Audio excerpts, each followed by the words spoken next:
안녕하세요. 염승환 이사입니다. 자, 오늘 2025년 11월 17일 시장 함께 읽기 시작하겠습니다. 오늘 뭐 버핏 사진 보셨겠지만 정말 버핏이 드디어 AI 투자를 시작을 했다는 게 정말 큰 화두가 되고 있는데 뭐 그 내용은 이따 좀 설명해 드릴게요.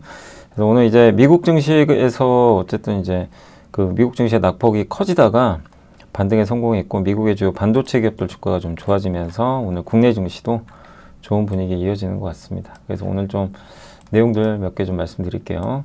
자, 이제 미국 마감 시황 워런 버핏의 이제 구글 투자 요거 좀 설명 한번 해드렸고 정부 셧다운 후 경제 지표 발표 일정 정리를 한번 했습니다. 그리고 그 반도체 슈퍼사이클 이번에는 다르다 요 내용하고 매번 나오는 반도체군요. 여기 시티증권의 이세철 전무님이 참 이게 잘 보시죠 반도체. 방송 나온 거 한번 요약을 한 거고요. 그 다음에 이제 삼성전자가 평택 P5 반도체 공장 투자 발표했고, 이거 따로 뭐 이렇게 내용은 저기 증권사 보고서가 있어서 그걸로 좀 대체를 하고, 중국이 일본 여행 금지시킨 거 아시죠? 그래서 지금 K 관광주한테 호재예요. 일단은 중국 사람들이 일본 못 가면 대안이 한국밖에 없거든요, 사실. 마땅한 대안이. 그래서 한국이 좀 수혜를 받을 것 같고, 이것도 이제 오늘 하이난 연구원님이 보고서를 써주셨습니다. 삼성전자 P5 투자 발표 시사점, 한미 간 팩트시트, 조선 탱커 발주 강세와 성과 상승, 이것도 조선 얘기고, 그 다음에 이제 원유, 그다음 미국 전력 대란의 단기 대안 태양광, 3분기 중소부품 실적 체크, 자동차 부품, 정의서 회장은 무엇을 보고받는가, 자동차 얘기고요. 그 다음에 건설, 800조 투자 발표했죠. 예, 그러니까 지금 우리나라 대표 기업들이 800조 원 국내에 투자하겠다 이렇게 발표를 했습니다. 그리고 2차전지 전기차와 ESS의 줄다리기, K관광의 시대, 그리고 공시, 현대마린엔진, 현대중공업, APM. 오늘 사실 제가 기업 분석을 해야 되는데 지금 하고 있는데 지금 오늘 좀 시간이 좀 부족해서 오늘 못한 거는 좀 내일 기업은 좀 말씀드릴게요. 사실 실적 발표가 다 끝나가지고 그런 것도 한번 좀 정리를 해봐야 될 것 같습니다. 자, 그래서 이제 본격적으로 한번 시장 좀 말씀을 드려볼게요. 자, 이제 극적인 반등에 성공한 나스닥, 나스닥 올랐고 반도체는 좀 빠졌습니다. 그리고 그 미국 증시는 이제 장 초반에 급락 후에 그 극적으로 이제 반등에 성공하면서 보합권 혼조세로 좀 마감이 됐고, 엔비디아, 마이크론 등 AI 기술주들이 시장 반등 주도했고요. 그 다음에 고용 보고서 있죠. 9월달 거는 11월 20일에 발표됩니다. 10월 보고서는 아마 발표가 안 될 수도 있어요. 구글 지분 신규 취득, 이게 뭐 가장 큰 이슈였죠. 그래서 나스닥 뭐 엄청 장 초반에 급락하다가 이제 오후에 반등에 성공했죠. 다우는 600포인트 가까이 급락했었고, 그러나 이제 오후 들어 저가 매수 유입되면서 기술주 중심으로 극적인 반등에 성공했다. 또 전날 큰 폭으로 하락했던 AI 관련 주요 기술주들이 반등을 주도했고, 엔비디아 상승, 마이크론이 좋았어요. 왜냐하면 삼성전자가 반도체 가격이 60% 올려버렸어요. 그게 호재였죠. 최근 시장에서 일어난 일은 기술주 붕괴는 아니지만 일종의 기술주 재평가일 수 있다. AI 관련 주식들이 최근 몇 달간 얼마나 많은 랠리를 펼쳤는지 고려하면 일부 조정 정상적이다. 그래서 최근 변동성 AI 리더십에 대한 장기적 강세론을 바꾸지 않았다라고 덧붙였습니다. 시장에서 현재 가장 걱정하는 점 중에 하나가 연준이 12월에 금리를 인하하지 않을 수도 있다는 거, 요거죠. 그래서 지금 금리 인하 확률이 44%까지 떨어졌어요. 그러니까 금리 인하 기대감이 좀 꺾인 건 좀 아쉬운 부분이고, 어쨌든 데이터를 못 봐서 그런 거죠. 근데 원래는 해야 되거든요. 근데 데이터 발표가 이제 드디어 9월 보고서는 11월 20일, 10월 보고서는 언제 발표될지 모르고 좀 깜깜한 거죠. 그래서 어쨌든 그래도 UBS는 이렇게 좀 불확실하지만 6월까지 S&P 500 7,300 간다 이렇게 강세론을 유지를 했습니다. 자, 워런 버핏이 구글에 49억 달러 투자 발표를 했고, 1위가 애플인데 애플은 15% 줄여버렸고요. 그 다음에 10위에 구글이 올라왔어요. 알파벳. 그래서 이는 버핏이 연말 CEO 퇴임 앞두고 공개한 마지막 분기 포트폴리오. 제가 뭐 아마 기억하시겠지만 여기 제가 이제 요새 이게 또 이게 매주 이렇게 써야 될지 제가 모르겠는데, 이제 제가 매주 지금 3주째 여기 저희 채널 있죠. 여기다 그 쓰고 있잖아요. 약간 편지로, 여러분들한테 편지 보내는 형태로. 참 뭐 제가 대단한 사람도 아닌데, 아무튼 편지를 쓰고 있는데 이제 매주 아마 일요일 날이나 토요일 날 이게 올릴 예정이고, 어쨌든 이렇게 또 많이들 봐주셔서 감사한데, 여기도 이제 제가 구글 얘기를 좀 썼어요. 막판에 왜 워런 버핏이 구글을 샀을까? 그게 의미하는 게 뭔가, 또 워런 버핏이 편지 쓴 것도 좀 정리를 해놨습니다. 그래서 한번 읽어보시면 되겠고, 원래는 요게 그 밑에 저희 Q&A 아시죠? 요게 원래 앞으로 올라가야 되는데 아마 못 보실 수도 있어요. 그래서 제가 수요일날 라이브 할 때 요거 보고 제가 그 Q&A 해드리잖아요. 수요일날 라이브에서. 그러니까 요 밑에 있으니까 이거 없다고 생각하지 마시고, 예, 종목 상담 원하시면 이제 요 밑에, 예, 다음 주부터는 아마 요게 위로 올라오겠지만 이렇게 좀 봐주시면 될 것 같습니다. 자, 아무튼 그건 그렇고, 예, 어쨌든 이제 알파벳을 매수를 했고, 옛날에 후회했어요. 내가 왜 구글을 안 했을까? 예, 그래서 구글의 매력을 느꼈는데도 투자를 못했던 건 그만큼 어려운 거예요. 이게 자기의 많은 재산을 어떤 특정 기업에 확신을 갖고 산다는 건 정말 용기도 필요하고 쉽지 않은. 근데 어쨌든 버핏은 용기를 냈죠, 이번에. 네, 구글을. 근데 저는 이제 구글 산 걸 보고 구글이라는 회사를 다시 한번 생각하게 됐어요. 버핏이 좋아할 수밖에 없어요. 독점 기업이고 AI 잘합니다. 저도 제미나이 쓰거든요. 되게 좋아요. 예, 챗GPT 못지않게 괜찮더라고요. 그림도 잘 그리고. 예, 어쨌든 그리고 뭐 CEO 지금 이제 교체 앞두고 포트폴리오 재조정하는 거 아니냐, 뭐 이런 얘기도 있고요. 예, 어쨌든 마지막 편지도 쓰셨고 구글을 일단 편입한 것도 좀 특징적이었다. 어쨌든 자기의 원칙을 버린 거죠. 자기는 AI 안 한다 그랬는데 구글을 샀다는 건 이제 버핏도 인정한 거 아니냐, 이렇게 볼 수 있고 의미가 있습니다. 그래서 구글은 중장기적으로 계속 우리가 한번, 이제 미국 주식 하시는 분들은 한번 고민을 해보세요. 왜 버핏이 샀을까? 거기 힌트가 많이 있지 않나 싶습니다. 자, 비트코인 6개월 만에 96,000달러 아래로 떨어졌습니다. 뭐 떨어진 이유는 아시죠? 최근에 돈이 좀 빠져나가고요. 위험자산에서 좀 회피하려는 심리들이 좀 강해요. 고래가 좀 이제 떠난다, 뭐 이런 얘기도 있고.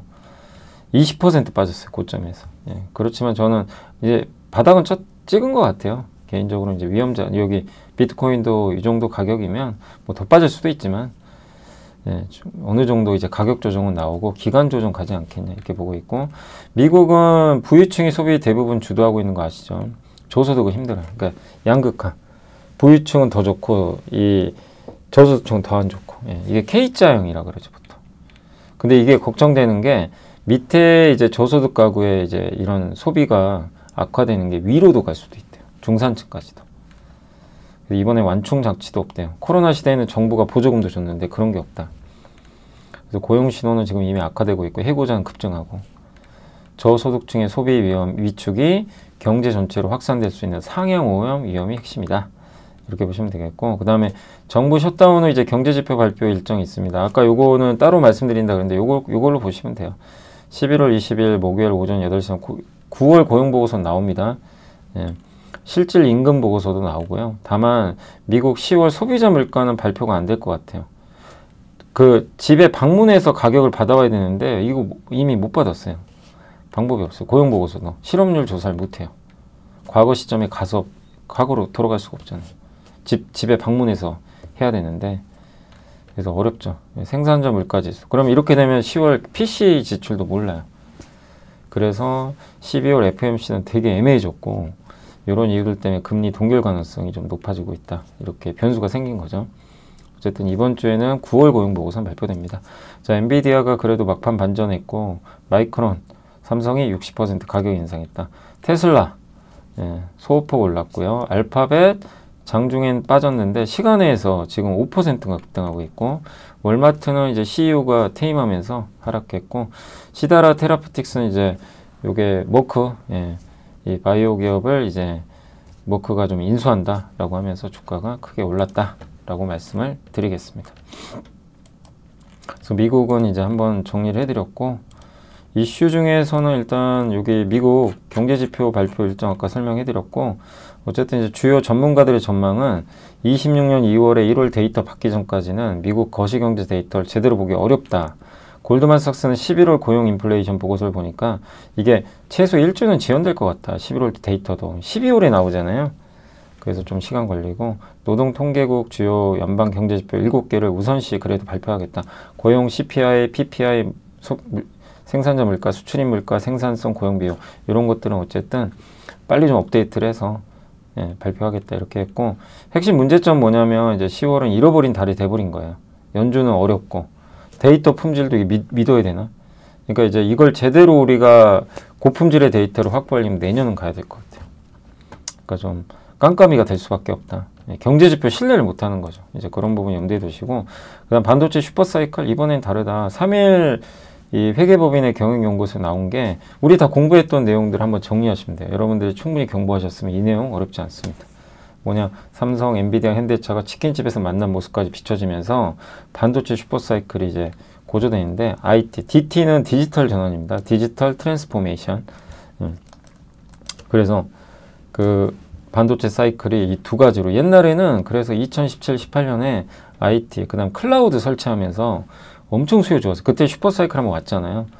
그 다음에 뭐 코로나 때 스마트폰, 노트북 교체 사이클 한 번에 확 왔다가 끝나버렸죠.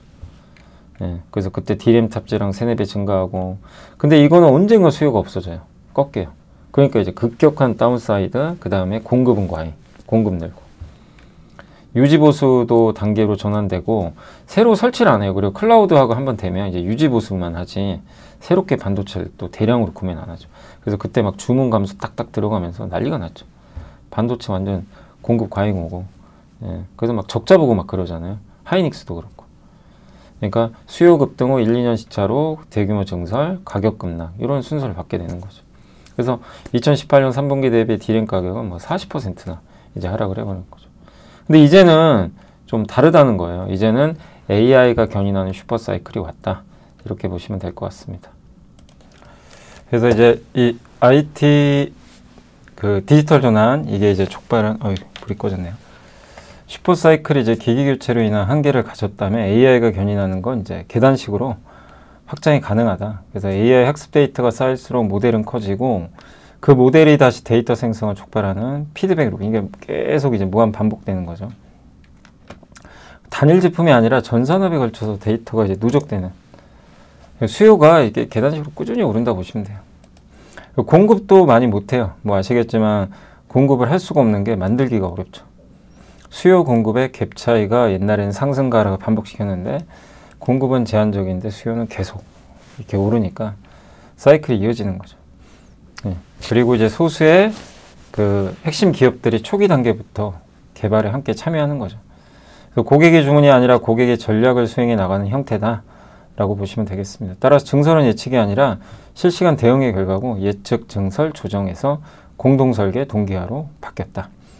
이제 같이 가는 거예요. 그러니까 옛날에는 미리 예측했다가 이 정도 되겠지, 수요가 100만 개 팔리겠지 하고 100만 개 이상을 한 150만 개를 찍어 놓는 거죠. 근데 예를 들면 80만 개밖에 안 팔리면 이제 난리가 나는 거예요. 그냥 공급 과잉으로 무너지는 거죠. 지금은 이제 미리 받아요. 주문 받고 하는 거니까 그럴 일이 별로 없는 거죠.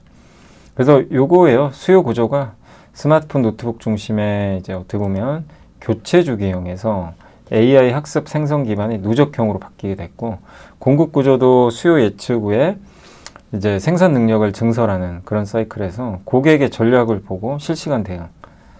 세트 메이커, 그러니까 예를 들면 스마트폰 만드는 회사 중심으로 단발성인데, 이거는 이제 지속적으로 협력하는 거죠. 엔비디아랑 하이닉스가 협력하는 것처럼 호황 불황이 반복되는 게 아니라 구조적 성장이 지속된다.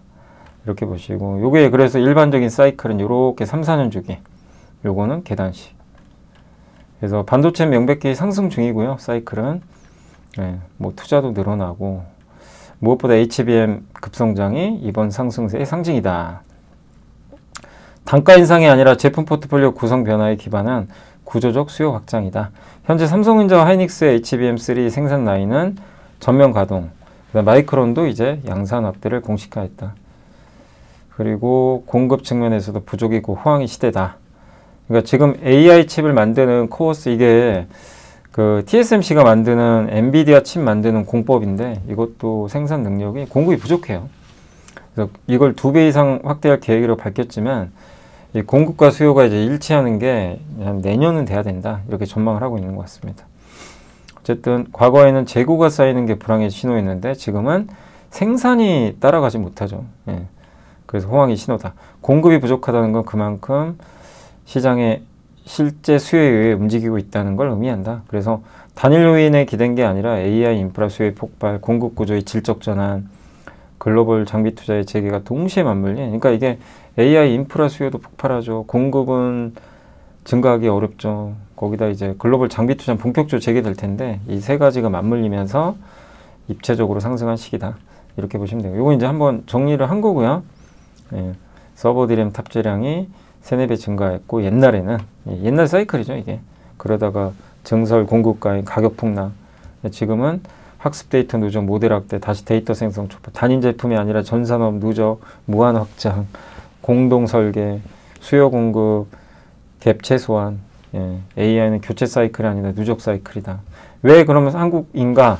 HBM 독점이니까. 거기다 공급이 병목돼서. 그래서 반도체가 이제 많이 올라서 부담은 되지만 사이클을 의심할 필요는 없습니다. 그 이제 시티증권의 이세철 전무님도 얼마 전에 그 연합경제 TV 나오셔가지고 이제 했던 내용이에요. 그래서 거기 이제 정리를 해보면 AI 추론 수요가 이제 폭발한대요. 그러니까 그동안은 학습 수요만 많았잖아요. 근데 학습에다가 추론 수요까지. 그래서 이제 범용 디램이 급격히 증가하는 거예요. 요 사이클에서. HBM만 있는 게 아니라. 근데 이 반도체 회사들은 HBM만 집중 투자하니까 공급 병목이 심해지는 거죠. HBM은 크기가 3배나 되니까 얘가 다 잡아먹어요. 웨이퍼를. 그럼 범용 메모리 만들 공간도 없어요. 그러니까 범용 메모리 자동으로 공급 축소. 예. 여기도 가격 폭등. 그럼 매일 올라요. 가격이. 거기다 새로운 거 쏙함. CAMM이죠. MM.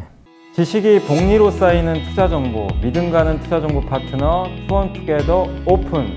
투원투게더란 LS증권에서 제공하는 서비스로 투자자들에게 다양한 정보를 빠르고 정확하게 전달하고 모든 투자자의 성공 투자를 함께 하기 위한 투자정보 컨텐츠 서비스입니다. 투원투게더는 투원 HTS, 투원 MTS, 사용하는 매체 어디에서나 접속이 가능합니다. 투원투게더 어떤 컨텐츠를 제공할까요? 해외 이슈는 미국 시장 마감 시황, 해외 수급, 해외 증시 일정, 해외 뉴스 등 주식시장 흐름 파악을 위한 해외 시황과 이슈들을 알려드립니다. 시장 읽기는 주요 뉴스 요약, 뉴스 해설, 뉴스 연계 종목 등 주요 뉴스에 대한 빠른 요약과 관련 이슈에 대한 정보를 알려드립니다. 종목 톡톡은 수급 특징주에 대한 분석과 투자 아이디어, 실적 속보 등 종목에 대한 다양한 정보를 알려드립니다. 보고서장은 리서치센터에서 발행하는 보고서, 모닝미팅, 공시, 그리고 증권사별 종목에 대한 요약 정보를 알려드립니다. 주식 배우기는 함께 배우기, 투자 상식 등 투자자들이 알아야 할 전문 지식과 투자 칼럼 및 자료에 대한 정보를 알려드립니다. 투원투게더와 함께 성공 투자를 만들어 보세요. 한번 우리 함께 배우기에서 공부해봤죠. 엔비디아 베라 CPU당 1.5TB인데 일반 서버 6배나 들어갑니다. 네. 그래서 모바일 디램 생산 능력을 잠식하고 모바일 디램 가격은 오르고 있다. 스마트폰 수요가 부진한데 요거 때문에, 요 속함 때문에 새로운 수요 엔진 추가, GDDR7. 요거 삼성이 잘하는 거죠. 근데 내년에 루빈 CPX라는 새로운 이제 엔비디아 제품 나오고, 요거는 추론만 하는데 요 HBM을 안 쓰는 제품입니다. 그 다음에 HBF, 이건 좀 시간 걸려요. 27년, 28년인데 낸드도 이렇게 HBM처럼 쌓는 거예요. 이렇게. 네. 그런 방식이라고 하더라고요. 그래서 이건 저도 좀 공부는 해봐야 될 것 같고, 어쨌든 HBF. 근데 이거는 좀 시간 걸리고요. 그래서 D램과 낸드가 이렇게 동시에 가는 사이클은 처음이랍니다. 역대 최초. 되게 특이한 사이클이죠. 하이닉스는 HBM 독주, 삼성전자 AI 스토리 복귀했고, 범용 D램 수혜받고, HBM 늦었지만 전고객 납품 시작되고, 파운드리 최악 탈출. 그 다음에 지금 낸드도 이 공급이 정상화, 재고 이하. 그 다음에 AI 산업 단계를 잘 설명해 주셨는데, 야구가 지금 9회잖아요. 9회로 치면 2회 진행 중인데 주식시장만 3회 갔다 4회 갔다 왔다 하고 있대요. 약간 그런 느낌. 그 다음에 AI 에이전트에서 이제 뭘로 가죠? 피지컬 AI 시작도 안 했는데 무슨 거품이냐 이거죠. 그 다음에 지수 함수 증가, 공급을 아까 앞서 이제 설명해드린 공급 부족, 그 얘기가 여기도 나옵니다. 공급 따라잡기 불가능하다. 그래서 바이 앤 홀드 해라. 공급 부족 약 2년간 지속된다. 소부장, 유진테크, 원익 IPS, 테스 원신한으로 이제 이렇게 전환하잖아요. 요 투자 수혜주죠.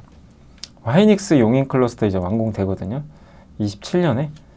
그래서 27년 뭐 하반기 만약에 완공이 되면 거기에 본격 가동은 아마 28년부터일 거예요. 그럼 장비 수혜도 받겠죠. 그래서 반도체를 의심할 필요는 없다. 그렇게 말씀을 드리겠습니다. 그래서 일단 이렇게 한번 정리를 먼저 해드릴게요. 이제 보고서로 좀 넘어가겠습니다. 오늘도 참 시간이 부족해서 이거 다 할지 모르겠네요. 자, 이거 삼성전자 P5 어제 발표가 나왔어요. 평택의 5번째 공장인데 이 공장이 원래 하다가 지금 밀렸어요. 중단된 거죠, 사실상. 수요도 없고 그러니까. 근데 이거 재개한다고 합니다. 이제 다시 재개하고 클린룸이라 그러죠. 반도체를 만드는 이제 룸인데 그걸 이제 27년 하반기에 그게 완공이 되나 봐요. 그래서 삼성전자 기존 P4 투자를 25년초 시작 추진했지만 어쨌든 지금 D램 판가 상승 가시성이 확보되는 시기에 맞춰서 투자를 집행하는 방향으로 선회했다. 그래서 이번 투자는 수요가 있기 때문에 하는 거고요. 공급과인과 무관하다. 그리고 생산 시점이요. 중요한 게 28년 상반기래요. 빨라요. 이거 P5 지어도 이제 우리가 우려하는 그거죠. 야, 저거 지으면 또 공급과잉 오잖아. 막 이럴 수 있는데 28년은 돼야 돼요. 아직 멀었어요. 삼성전자 일부 범용 제품들의 판가 협상력 구축 및 사업 가시성 확보에 따라 시장 선도를 위해 P5 투자를 일부 앞당기는 결정. 여기에 경쟁사 SK하이닉스의 와이온팹 가동 일정 공개에 일부 영향받았다. 근데 여기 용인도 아마 빨라야 27년 상반기 가동이래요. 네. 그러니까 아직은 메모리 공급 증가는 좀 전무하다. 그리고 이번 삼성전자의 반도체 공장 특징이 보통 공장 지을 때 1층, 2층으로 짓는데요. 보통 이제 D램만 하거든요. 이제 메모리 위주로 하는데 여기에 3층을 하고 한대요. 3층이면 아마 맨 위층에 파운드리 할 수도 있어요. 파운드리랑 섞어버리는 거죠. 그러니까 하나의 공장에서 세 가지, 이 D램, 낸드, 파운드리까지 다 하겠죠. 그만큼 파운드리가 지금 수주가 되는 것 같아요. 네, 그러니까 투자하겠죠. 미국에서도 하지만. 그러니까 파운드리까지 이게 얹혀져서 이게 수율이 잘 나온다면 굉장히 우리가 기대감을 가져도 되겠죠. 그 자신감의 표현 같아요. 근데 어쨌든 메모리 공급 증가 우려가 좀 커지지만 그건 뭐 너무 앞서간 생각이다. 공급 증가 아니다. 이렇게 보시면 되겠습니다. 그리고 여기 있죠. P5 3층 구조로 파운드리. 더 넓은 대지 면적의 3층 구조. 원래는 2층 구조인데. 그래서 전공정. 여기 그럼 최대 수혜주가 누구예요? 딱 그냥 답이 나왔죠. 파운드리까지 같이 하면. 원익 IPS죠. 왜냐면 원익은 파운드리 이것도 같이. 그리고 파운드리가 잘 되면 좋은 회사. HPSP. 그 다음에 파크 시스템즈. 이런 기업들이 파운드리 쪽에 들어가고. 뭐 부품이나 이런 건 뭐 어차피 다 들어가고요. 코미코 같은 회사도 좋을 수 있고. ENF 테크놀로지. 뭐 많죠. 뭐 이게 찾아보면 끝도 없죠. 네. 그리고 D램 어쨌든 신규 투자가 이제 들어간다. 그래서 27년에 장비 투자가 들어갈 거예요. 아직은 좀 장비 투자는 지금은 아니에요. 27년은 돼야 됩니다. 27년 하반기에 P5 장비 수주 모멘텀. 28년에 이제 양산 들어가니까 27년에 장비 수주가 나올 거예요. 지금 하이닉스도 용인 공장이 11월인가 12월에 완공이 돼요. 지난 8월인가 9월부터 장비 발주가 시작되더라고요. 그래서 VM, 그 다음 테스 이런 기업들이 막 수주를 받았죠. 뭐 공시 몇 번 소개해드렸죠. 그런 게 27년 이제 하반기 되면 삼성에서도 나온다. 이렇게 예상하시면 되겠습니다. 그래서 삼성 비중이 높은 회사가 원익 IPS, 테스가 35, 그 다음에 유진테크 40, GST 유니셈이 50, PSK 25, 이오테크닉스 25 이렇게 추정을 했습니다. 그리고 조선방산 한미 간 팩트시트 공개가 됐는데 이번 안보협상의 팩트시트로 조선업, 양국이 MRO, 그 군함 유지보수, 인력 양성, 조선소 현대화, 공급망 회복 등을 포함한 분야에서 조선업 실무 협의체를 통해서 협력을 더욱 진전시킬 예정이다. 라고 이렇게 나와 있고 미국의 상선과 군사 임무 수행이 가능한 선박의 수를 가능한 한 빨리 늘리자. 상선과 군함을. 여기에 핵심이 미국 군함을요. 미국 선박을 한국에서 만들자. 이거 원래는 미국에서 만들어야 되잖아요. 법을 바꿔주겠죠. 그 다음에 한국이 핵추진 공격 잠수함 건조해라. 승인했고 이것도 한국에서 만들 것 같아요. 원래 미국의 필리조선소에서 만들려고 했는데 지금 약간 표현이 애매하다고 합니다. 요 해외 건조 가능 법안 승인 이전에 Combat Ready U.S. Military Vessels라는 좀 애매한 표현을 했죠. 예. 그래서 이 전략 상선단을 뜻하는 거 아니냐 이런 좀 내용인데 해당 모멘텀 수에는 현대미포가 받지 않겠냐. 근데 현대중공 합병하니까 현대중공이 받겠죠. 핵 추진, 잠수함 건조 허용과 관련해선 실제 설계 및 건조 시점, 기술 이전 이런 것들에 대한 후속 협의가 좀 필요합니다.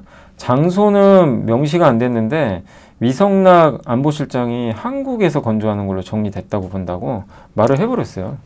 그러니까 한국에서 건조 가능할 것 같습니다.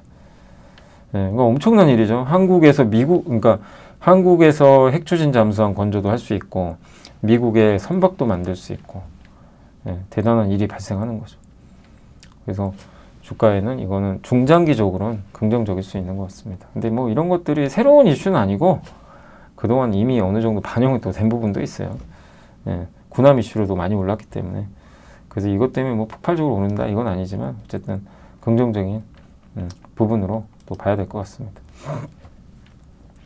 자, 탱커까지 발주 강세와 성과 상승 한미백시 이거는 최강시 연구원님 쓰신 자료고 한미 투자에 관한 양해각서가 발표됐다. 언론 통해서 발표된 팩트시트 내용에서 조선 분야 실무협의체 통해서 유지, 정비, 보수, 인력 양성, 조선소 현대화, 공급망 회복력 포함한 분야에서 협력 진전시킨다. 이러한 구상들은 한국 내에서의 잠재적 미국 선박 건조를 포함해 최대한 신속하게 미국 상업용 선박과 전투 수행 가능한 미군 전투함의 수를 증가시킬 거다. 한마디로 이제 신속하게 만들자는 거죠. 주가는 좀 밋밋하죠. 왜냐하면 뭔가 지금 확정된 건 아니에요. 그래 어쨌든 하겠죠. 예, 시기는 봐야 되겠지만 그래서 미군 전투함, 미군 상선 한국에서 만들고 핵추진 잠수함 만들고 LNG 발주 사이클 시작되고 내년에도 그러니까 만약에 조선업종이 재미가 없어서 좀 밋밋해서 주가가 흘러내린다면 또 기회가 되는 거죠. 예, 이런 큰 그림은 보시면 되겠고 자, 그 다음에 이제 그 IEA 국제에너지기구가 원래 세계 원유 수요 전망을요 2030년에 피크아웃 이걸 바꿨죠. 2050년으로. 그거 왜 늘렸냐 갑자기. 그죠? 왜 석유 수요가 더 늘어난다고 봤냐. 전통 이게 그 신재생 에너지가 생각보다 빨리 확산이 안 될 걸로 보고 있는 거예요. 그래서 수요가 좀 늘어난다. 전통 에너지 LNG 같은 거죠. 그 전통 재생 근데 여기서 핵심은 그만큼 가리면 안 된다. 원전도 필요하고 재생에너지도 필요하고 화석 연료 뭐 LNG 다 필요하다. 지금 필수적으로 늘어나야 되는 시대다. 요걸 좀 의미해 준 것 같아요. 네, 그걸 나타낸다. 이것 때문에 이제 유가 이제 오르나 이게 아니고 그렇게 보시면 되겠고요. 미국 전력 대란의 단기 대안은 태양광이다. 태양광하고 ESS는 같이 결합됩니다. 그래서 이것도 좀 큰 그림에선 좋게 보고 있어요. 미국 전기료 계속 오르고 있고 전력 수요는 계속 증가하고 데이터 센터 지어야 되고 근데 그 전기 연결하는 건 몇 년 걸리고 당장 대안은 없고 그럼 뭘로 해야 돼요? 태양광과 ESS 결합하면 빨리 할 수가 있어요. 원전은 지금 지어도 짓는데 시간이 많이 걸리잖아요. 가스 발전 또 가스 가격이 또 많이 오르고 있대요. 수요 공급 원가 어느 건 하나 이게 식별이 안 된다고 합니다. 예. 단기 대안은 그냥 이게 태양광인 이유가 태양광이 더 좋다가 아니라 그 공기가 제일 짧아요. 공사기간. 그리고 이제 미국에서 중국산 태양광 이제 규제하죠. 뭐 그건 이제 많이 설명드렸고 우려 왜곡 집단에 이제 속해 있는 기업들 중국은 이제 보조금 못 받습니다. 중국 거 쓰면 보조금 못 받고 관세 때려버리는 거죠. OCI 폴리실리콘은 이제 OCI 홀딩스에 폴리실리콘 출하량은 3분기부터 반등하기 시작했고 10월부터 풀 생산 들어간다고 합니다. 예, 들어간 것 같아요. 규제 강화를 대비한 업체들이 20년 미국항 수출 및 설치 증가에 대비하고 있다. 그러니까 중국산을 이제는 못 쓰잖아요. 내년부터. 그러니까 미리 이제 OCI 홀딩스 걸 가져가는 거죠. 보조금 받기 어려워지고 26년은 선수요도 발생할 것 같다. 미국 전력 대란 장기화된다. 전기료 상승이 커지면 보조금이 또 없어도 태양광 설치에 대한 투자 수익률이 높아진다. 그러니까 미국 전력 대금이 장기화돼서 전기료가 오르면요. 태양광 설치 굳이 보조금 안 받아도 할 수 있다 이거죠. 예. 가스 터빈은 지금 주문해도 28년, 29년. 쇼티지 공급 부족. 원전은 더 오래 걸리고 제일 빠른 게 태양광.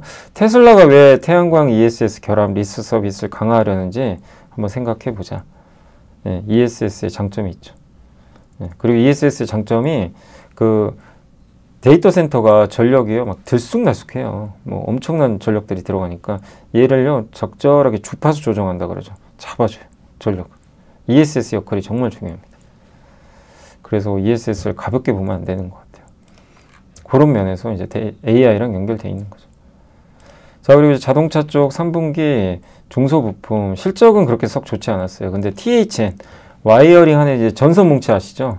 그거 만드는데 펠리세이드 신차 효과로 실적 괜찮았고, 차체 만드는 성우 하이텍, 시트 만드는 대원산업, 코리아 애프터, 카본 캐니스터, 이게 하이브리드 수혜주죠. 이런 거는 이제 계절성을 감안하면 그래도 괜찮았다.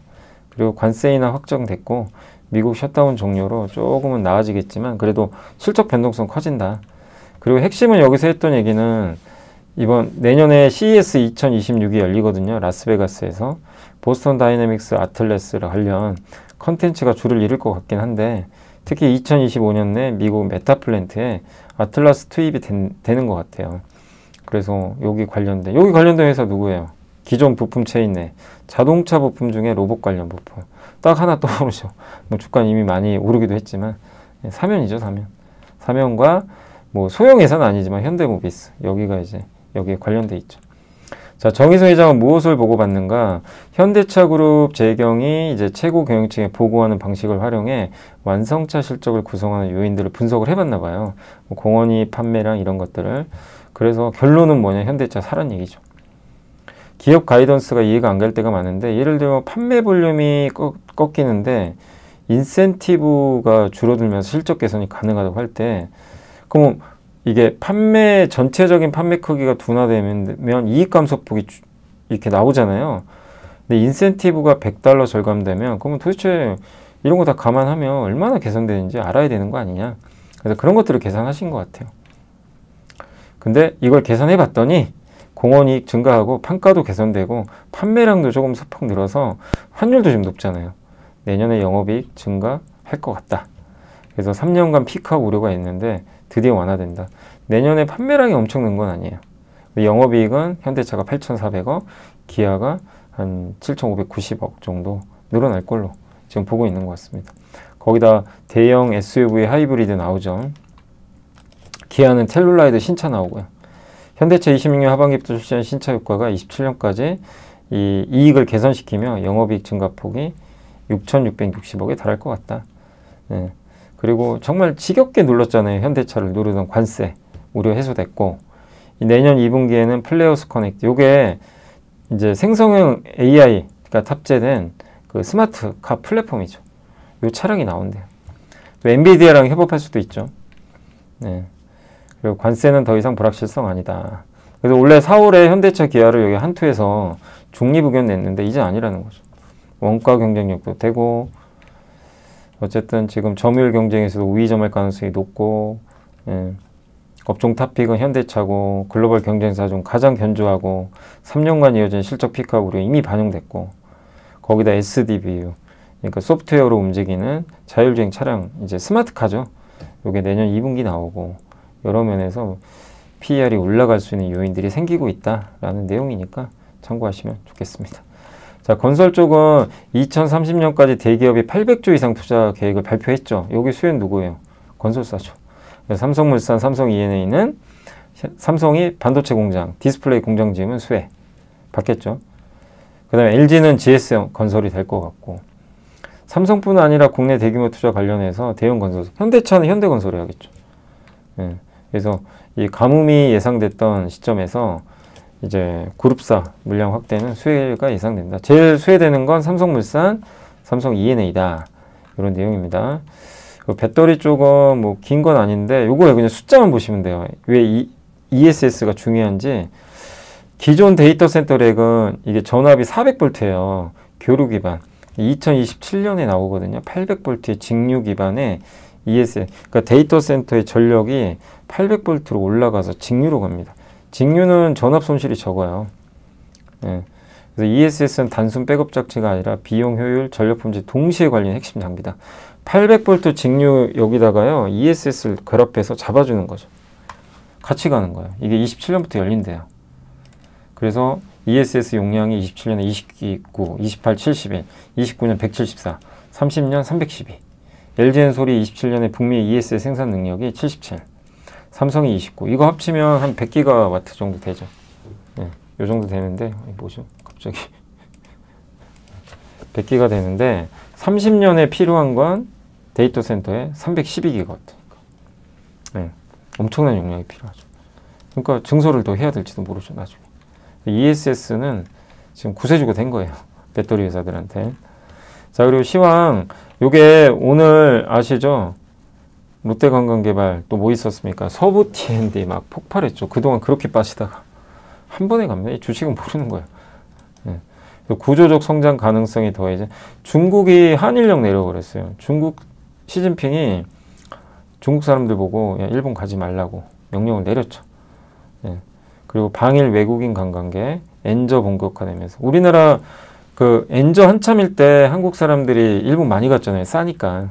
근데 우리나라 원화가 약하면 해외에서 우리나라 오겠죠.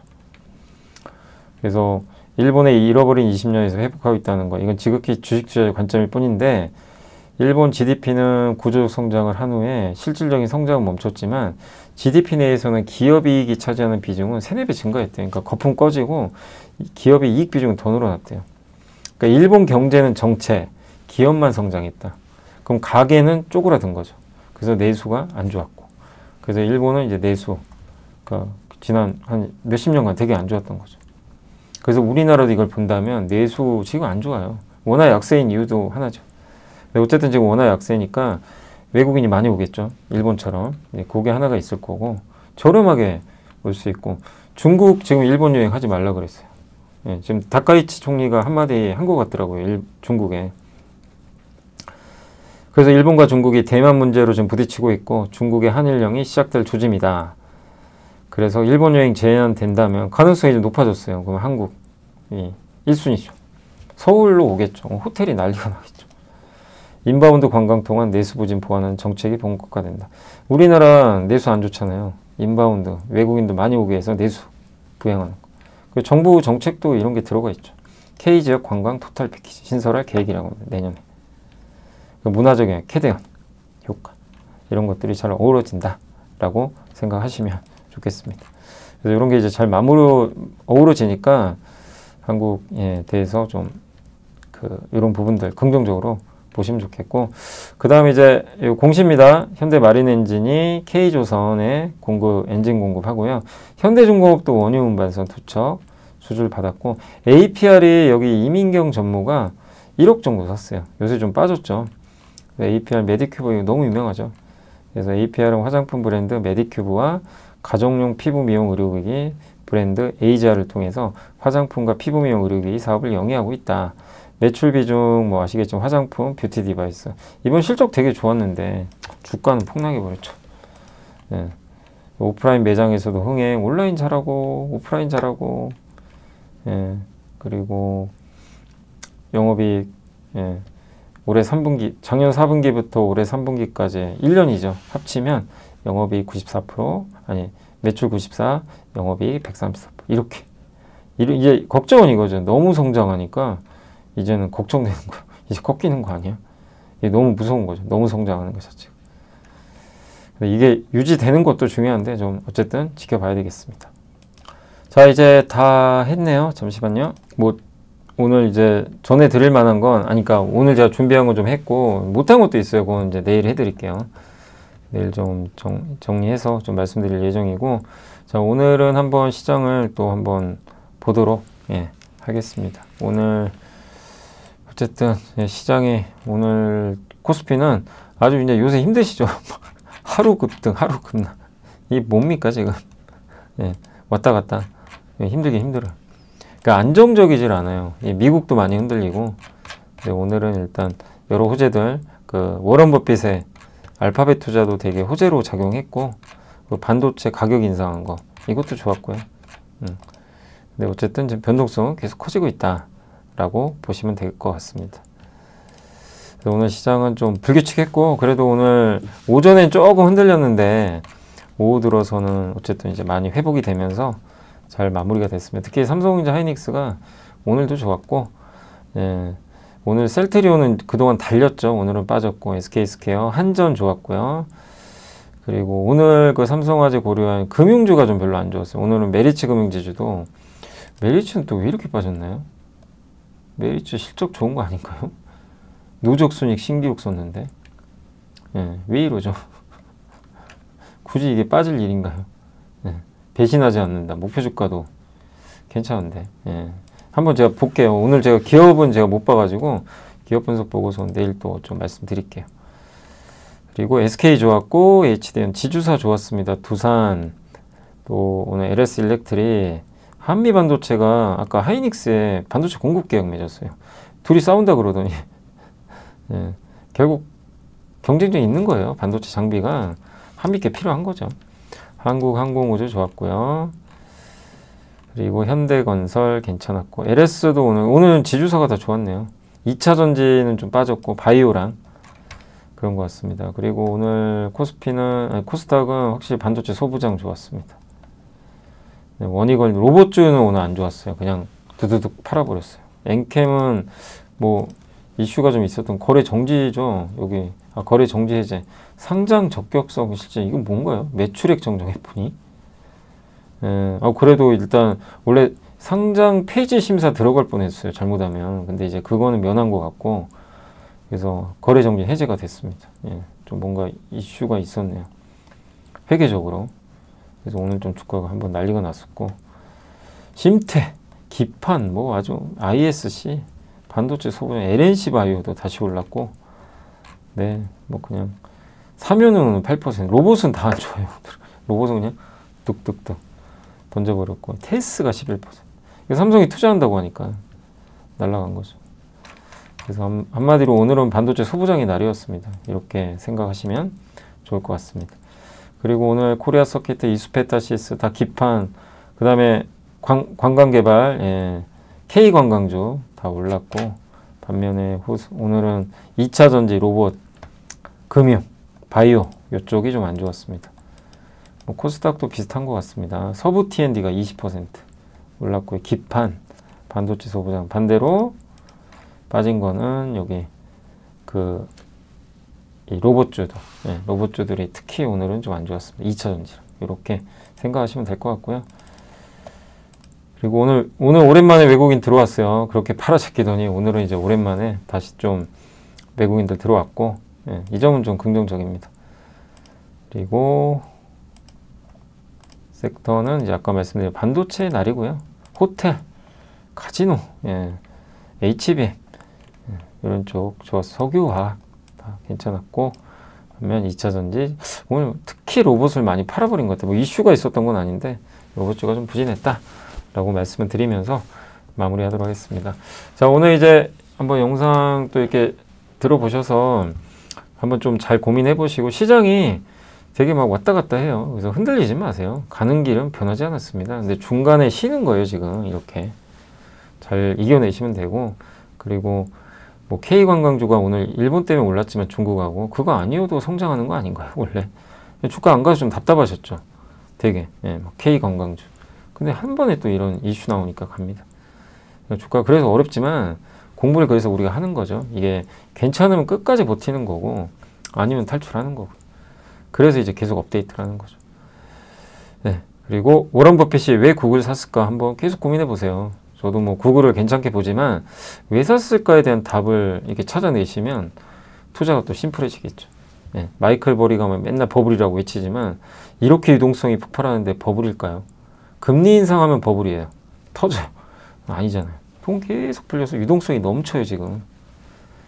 예, 그러니까 마이클 버리가 던진 그 돌은 그냥 잔파도에 그칠 수밖에 없어요.